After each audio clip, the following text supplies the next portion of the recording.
Yo, what's up semuanya? Balik lagi di channel gue, Silence Man. Oke, ini hari kita mau ngebahas tentang YouTuber-YouTuber yang ngejual diri ke Cina. Tapi maksudnya gue ngejual diri ke Cina itu hijrah ya, bukannya arti jual diri dalam kata konotasi gitu. Oke, kita langsung mulai aja. Yang pertama ada Bart Baker.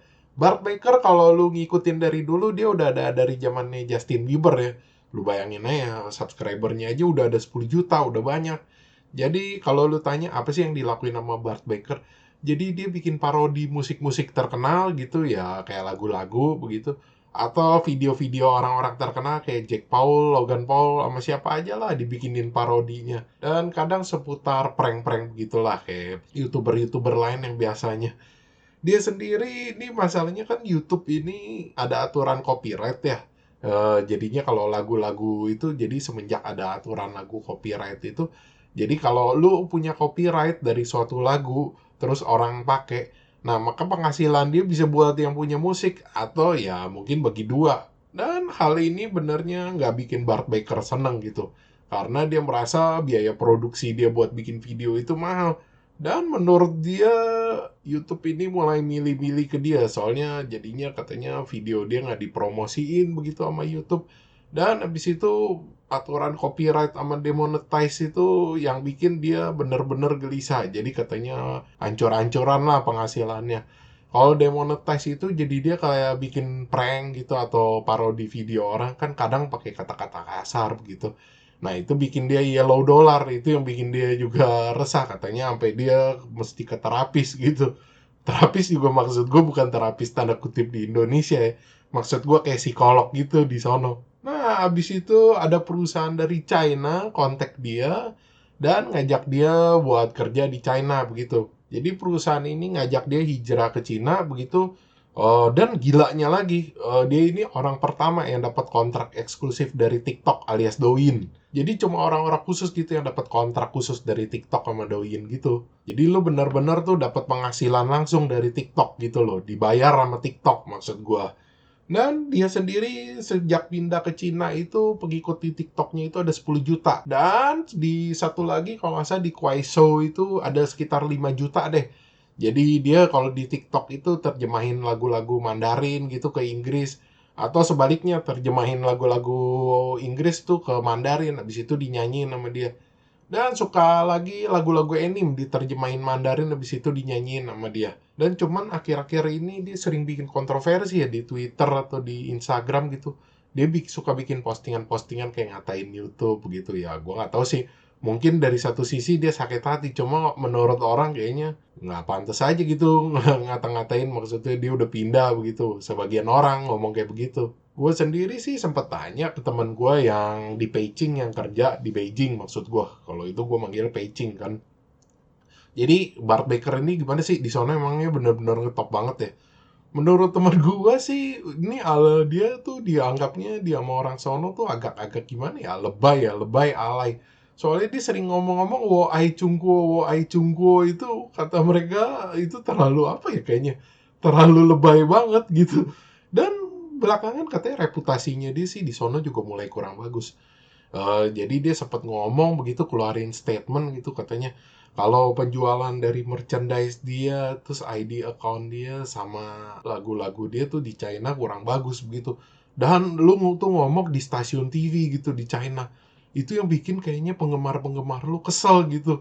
Jadi maksudnya kalau lu mau ngomong gitu, kalau kayak begitu ya lu tinggal posting begitu, lu jangan ngomong di media begitu soal begituan. Kayaknya jadinya agak-agak bikin orang kesel gitu, kayak nyala-nyalain ya. Lu tau sendiri kan kalau lu nyalain penggemar lu atau fans lu itu benar-benar hal yang tabu gitu di mana-mana juga. Dan belakangan orang juga bilang dia tuh suka toxic ya. Gue nggak tahu, mungkin karena dia burnout kali. Karena di YouTube pun dia pernah kayak gitu, pernah burnout. Jadi kayak toxic-toxic gitu. Dan apa Bart Baker bakal balik ke YouTube lagi, semua nggak ada yang tahu karena semua jadi tanda tanya ya buat orang, apa ya dia masih mau tetap di sana apa balik ke YouTube, gak ada yang tahu. Nah sekarang yang gue mau bahas kedua itu Nathan Rich. Nathan Rich ini YouTuber masih aktif sekarang, kalau nggak salah subscribernya ada sekitar 475 ribu. Dan di Cina ini orang ini benar-benar terkenal banget. Lo bayangin aja di Bilibili, Bilibili itu kayak medsosnya Cina. Itu ada follower itu 1,3 juta subscriber. Dan dia sering banget dipanggil, diundang gitu ke TV di China. Mau TV swasta, TV pemerintah. Semua banyak banget yang ngundang si Nathan Ridge. Jadi, apa sih yang dia lakuin sama si Nathan Ridge ini? Jadi, si Nathan Ridge ini cenderung mempromosikan China begitu. Dan sering ngomongin politik juga. Dan dia cenderungnya sih arahnya benar-benar ke China banget. Jadinya benar-benar dari government sama orang-orang suka banget sama si Nathan Ridge. Dan dia sendiri ini jadi icon buat promosin China gitu. Ya dari segi pariwisata gitu. Atau dari segi-segi yang lain lah begitu. Kayak misalnya culture, budayaan, terus makanan. Banyak deh pokoknya dia buat promoting. Tapi sebagian besar sih yang dia ngomongin politik kalau di YouTube sama channel dia juga banyak di demonetis sih, soalnya ngomonginnya politik melulu kan. Nah, politiknya itu juga gue bisa bilang gimana ya? Agak timpang lah, gimana ya kalau gue bilang timpang itu agak cenderung ngejelek-jelekin sesuatu lah. Jadi orang di YouTube juga jadi mikirnya ya kayaknya nih orang ini deh. Ya kalau orang mulai ada keberpihakan gitu, orang mulai nggak suka lah gitu. Ya, tapi kalau di China ini orang ngetop banget lah. Terus dia sendiri ini juga banyak hatersnya di Hong Kong, bukan di China. Ya lu tahu sendiri lah kasus yang China versus Hong Kong ini kan bener-bener hot banget. Nah, cuma orang Hong Kong tuh ngerasa dia kayaknya mulai agak gimana ya? Ya ngomong kasarnya sih kayak pro ke China terus iniin ke Hong Kong. Terus dia ini habis itu sering berantem juga sama orang yang mau gue bahas nih yang nomor 3 sama nomor 4. Jadi dia orang sering tuh berantem banget di YouTube tuh. Sering adu bikin video terus adu komen-komenan begitu. Nah sekarang kita masuk nih ke yang nomor 3 sama nomor 4 yang sering berantem sama nomor 2. Di nomor 3 ini gue jadiin satu aja ya, nomor 3 sama nomor 4 karena orangnya hampir mirip. Di nomor 3 itu ada Sarpensa dan di nomor 4 ada Lauhuai 86. Sarpensa ini subscribernya sekitar 692.000 gitu. Kalau Lauhuai itu sekitar 475.000 kalau nggak salah. Nih dua-duanya ini orang ini benernya gue nggak tahu nih. Gue bisa bilang mau jual diri ke Cina atau bagaimana, apa hijrah begitu. Gue rasa ya enggak juga. Jadi dua-duanya sama, punya bini orang Cina begitu. Kayak si Lau Hua ini punya bini orang Cina. Dan si Sarpenza ini malahan bininya dokter di China.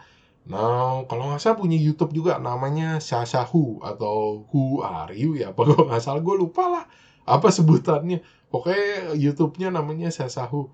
Ya, ini orang juga gila juga nih. Kenapa di Cina itu followersnya itu lebih sedikit dibandingin orang yang benci.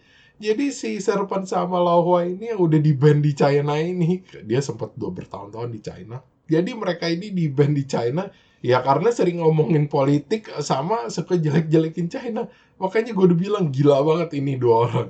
Kebanyakan sih follower-follower mereka ini ya orang-orang muda begitu ya yang ya nggak ngerti lah. Mungkin orangnya pikirannya lebih demokratis apa bagaimana gue juga nggak ngerti. Tapi itu follower-follower mereka. Tapi sejak pandemi di Wuhan sendiri sih follower-follower mereka tuh meningkat drastis. Dan gue nggak tahu kenapa itu bisa kejadian. Kalau nggak salah si Serpanza ini juga teman bayinya Nomi Wu, YouTuber seksi itu yang punya 1 juta subscriber. Yang IT reviewer kayak Linus Tech Tips. Jadi istilahnya dia kayak Linus gitu, cuman ya dia review IT-nya pakai baju-baju seksi gitu dari China. Oh, nah itu setahu gue dia teman baik dan si Naomi Wu sendiri ngomong katanya ya si Serpenza ini berjasa banget buat dia karena awal orang si Serpenza ini yang promosiin channelnya si Naomi Wu makanya bisa ngetop sekarang. Dan terlepas semua dari kontroversi yang nomor 3 sama nomor 4 sih ya mereka juga disebut-sebut sebagai salah satu YouTuber-YouTuber yang dibilang jual dirinya ke Cina. Walaupun mereka sekarang lebih aktif di YouTube dibandingin di media sosial di China. Ya karena di China sendiri mereka juga gimana ya banyak dijelek-jelekin ya. Jadi katanya kayak si Serpenza dibilang udah cerai ternyata belum. Terus katanya si Lawa ini sering pukulin bininya, katanya istrinya sering dipukulin sama dia, katanya sampai nangis-nangis. Ternyata dia bikin video rame-rame di YouTube, ternyata enggak gitu. Oke, itu semua udah pembahasan gue tentang YouTuber-YouTuber yang ngejual dirinya ke China. Thanks for watching. Jangan lupa like, subscribe. Thank you.